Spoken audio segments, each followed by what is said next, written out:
а бугарскиот парламент ќе го ратификува договорот со Македонија. Софиската влада го достави до законодавниот дом. Аналитичарот Бојко Пангелов за Алфа пак вели нема проблем што владата на Заев се откажува од македонското малцинство во Бугарија, оти такво малцинство и немало во Бугарија. Се очекува парламентот едногласно и со акламација да го ратификува понудениот договор. Добрососедскиот договор меѓу Софија и Скопје се очекува да биде ратификуван во бугарското собрание до крајот на неделава.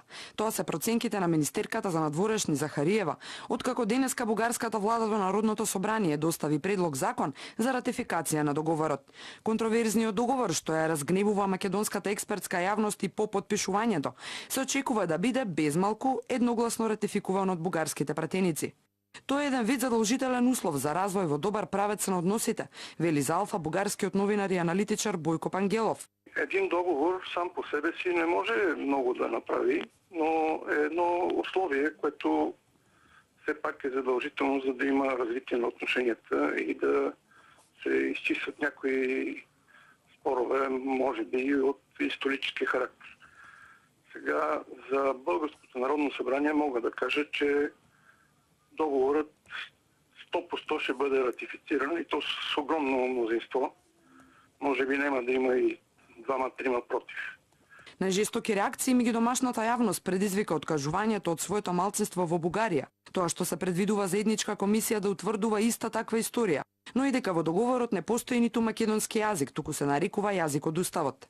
Според Пангелов, простор за негативни реакции нема. Оти во Бугарија нема ниту македонско малцинство. Што се отнася до Македонија да се откаже од некакви малцинства, аз сега не мога да си спомня, нема такъв текст договора, но няма и македонско малцинство в България.